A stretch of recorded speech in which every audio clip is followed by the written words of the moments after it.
Programa Diário de Oração, aqui pela Rede Século XXI, mais uma vez, chegando até você, levando a Palavra de Deus. E temos refletido esses dias sobre as cartas de São Paulo, versículos que acabam motivando a nossa vida, nos dando um pouco mais de força naquelas meditações, melhor dizendo, reflexões, que sempre nos ajudam de uma maneira ou de outra, seja no nosso trabalho, na nossa família.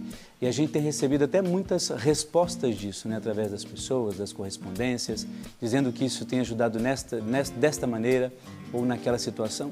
Então, isso é muito bom. Sinal de que as reflexões, elas acabam, pelas suas motivações, chegando ao coração de cada um de vocês. Nós, mais uma vez, vamos refletir sobre São Paulo. São Paulo e seus versículos e suas cartas, que até hoje ela sempre desafia os grandes estudiosos, porque São Paulo ele tinha uma maneira muito particular. É só a gente comparar as cartas de Pedro com as de Paulo e a gente vai ver a preocupação, na verdade, o quanto isso é diferente. Duas pessoas de Deus que passaram por momentos muito bonitos, difíceis alguns, diante do próprio Cristo, diante de Deus, e, no entanto, por causa disso, tiveram uma experiência belíssima e traduzem para nós hoje o que é esse amor de Cristo, como é que a gente pode ver o amor de Cristo.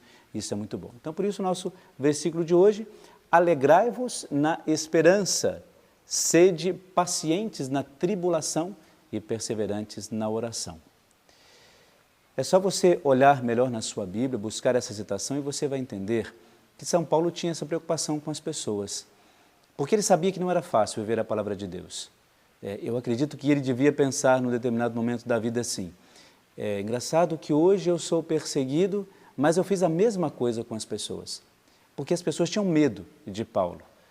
E essa experiência de ser aquele que buscava e que perseguia devia doer muito no coração dele. Por causa disso, ele insistia para que as pessoas fossem perseverantes até o último instante na oração, porque a esperança que as pessoas tinham de dias melhores aconteceu, porque o fato de Paulo ter se convertido, ele deixou de, obviamente, perseguir as pessoas e, por causa disso, acabou sendo perseguido. E esta experiência que Paulo fez, ele quer que as pessoas entendam isso. Por isso ele exorta e diz: olha, vamos viver plenamente a esperança. Não há um mal que não possa ser destituído pela força do bem. E não é essa questão muito simplista e moralista de bem contra mal, que o bem vai vencer sempre. Não é essa questão que Paulo apresenta. Ele diz assim: é importante ter a perseverança, porque o fim último da nossa existência vai exigir de nós isto. E assim as comunidades, quando conversavam a partir das cartas, recebiam essas cartas e tentavam praticar essas cartas, aquilo que eles entendiam de Paulo, eles procuravam de fato viver isso. A perseverança na oração, para que aquela comunidade não desistisse até o último instante de serem protagonistas, não da palavra, mas protagonistas lá nas comunidades, nas suas casas. E as comunidades tentavam viver isto. Ou seja, eles assumiam para si aquilo que Paulo pedia: somos testemunhas vivas da palavra de Deus, da palavra do Cristo. Por isso, ele pediu: olha, sejam pessoas de esperança.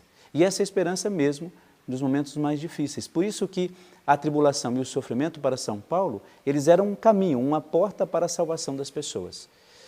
É claro que, o que eu diria para vocês nisso? É fácil? Não é fácil isso. Não é uma situação confortável para nós. Não é fácil você sofrer e querer e achar que, olha, mas está tudo bem, está tudo muito bom. Isso não existe. Nós acabamos, por uma resignação, eu diria, entendendo o sofrimento na nossa vida, mas nós não podemos buscar isso. E a gente sabe o quanto é difícil, qualquer tipo de sofrimento. E São Paulo diz: olha, sejam pacientes nessa tribulação. Sejam pacientes quando vocês estiverem sendo perseguidos. Sejam pacientes com aqueles que não conseguem compreender a maneira com que vocês apresentam a palavra ou dão esse testemunho. Vivam esta paciência na tribulação, no momento mais difícil. Não só pela dor física, mas pela dor do coração, emocional, quando alguém, por exemplo, divergia de compreender a palavra de Deus a partir daquilo que os apóstolos apresentavam. Então, por isso que hoje esse versículo quer nos ajudar a isto, a viver um pouco mais a nossa motivação.